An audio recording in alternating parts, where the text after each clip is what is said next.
Second time we're gonna ride with the double bridle with our young Ebony de la Ferme Rose. So first time I had put him on the double bridle, we just went for a walk. The thing is, why I do the video is especially to tell you, when we start with double bridles, the horse needs to be sufficient passing through the body and into the self-carriage when you have a simple snaffle. Now, second time, today it's gonna be like a warming up, looseness, first thing. And what I will do is I take my reins like the snaffle like usual, only one finger higher, so it's gonna be more softer. And the bridle rein I put below, so I can feel exactly what I'm doing with the bridle and exactly what I'm doing with the snaffle. So, and the double bridle is to make the horse more supple, more delicate when we ride on a double bridle. It's not to have like the double bridle as a weapon or as a piece to force the horse to get into a kind of a way of going. So it's not that system that we do. It's like the same respect we have with the snaffle, and the bridle is on top of that to make everything more delicate. And make sure when you start doing double bridle riding, you give at least a week to 10 days at a horse to really get used to the double bridle. Also, when you put first time or the first moments a double bridle, always beware that they are gonna rehold themselves in the movement, because they know there is something in the mouth that they're not used to. And especially when you have the double bridle, it's a double force you have with the lever effect of the shank. So you need to make sure when you start riding that it's always in a light forward movement, and you do only the warming up phase or cooling down phase, what you want. Up for warming up, it's for getting the engine starting. So you will see now here also, I don't put him immediately in a kind of position. It's not that I want to have him like a perfect way, immediately the nose on the vertical or whatever.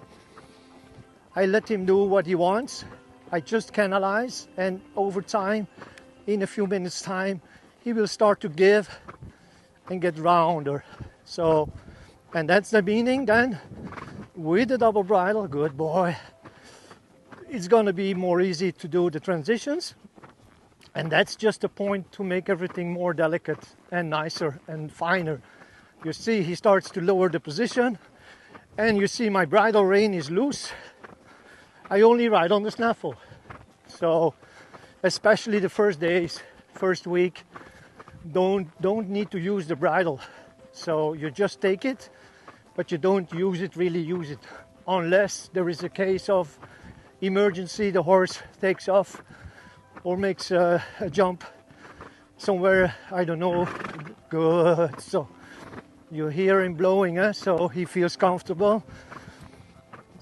Good. And the work we do first time is just basic work, so he can get used to the double bridle, because it's two bits in the mouth, and they need to learn that also with the two bits they can start chewing and swallowing.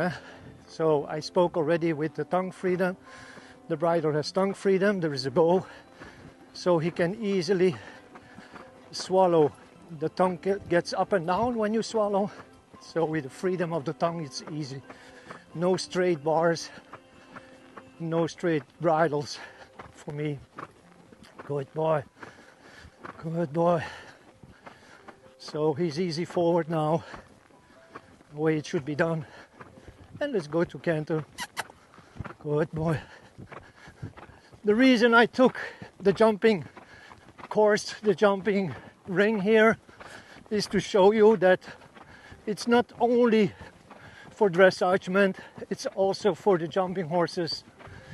People know that, but the way we use it, especially on flat work, it's just the same. So there is no difference in the use of the double bridle, if it's for jumping, if it's for dressage or eventing. That's always the same principle.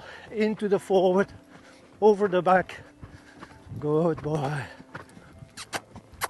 Good. So I'm waiting that he's loosen up more downwards. Follow. The way I use my reins, some of them, they cross the reins. For me, it's not easy. It's quite unlogical. Here I can really see if I need a bridle. I pick up the bridle rein and I use it a little bit with the wrist. Good boy. Good boy. So yeah, that's a good boy. Also very light. Hands in front. Oh, and then I follow. Good. Inviting a little bit to go down. You see. Also with the double bridle, Ebony stays in the self-carriage and he brings me into the forward. That's good boy. So he has no issue whatsoever when I use the double bridle. So that's a very good point. It also means that the work what we did before was already quite confirmed and quite good. So relax. So thank you so much. Thank you so much.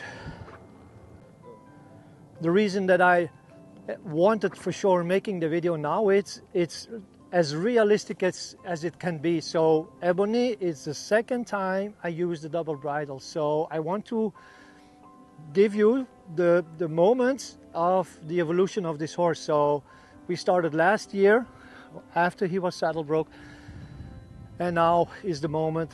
The flat work is coming really quite nice. He's doing his flying changes. He started to do the lateral work.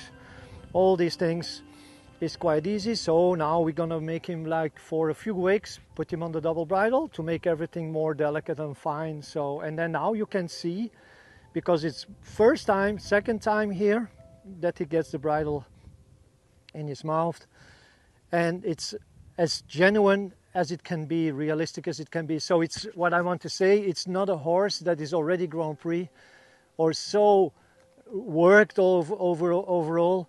It's really as green as it gets for the double bridle also. And this is that's the reason I wanted to share it already here. And then later, some weeks later, I show you again a video how it's going. So the next level.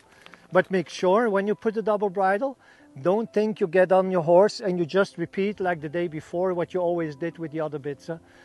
That's not gonna work. Maybe it's working for some people, but it's not good for the horse. And I always think the horse comes first. The health of the horse comes always first. So, and that's my opinion. So that's what I wanted to say. You take care. Thank you.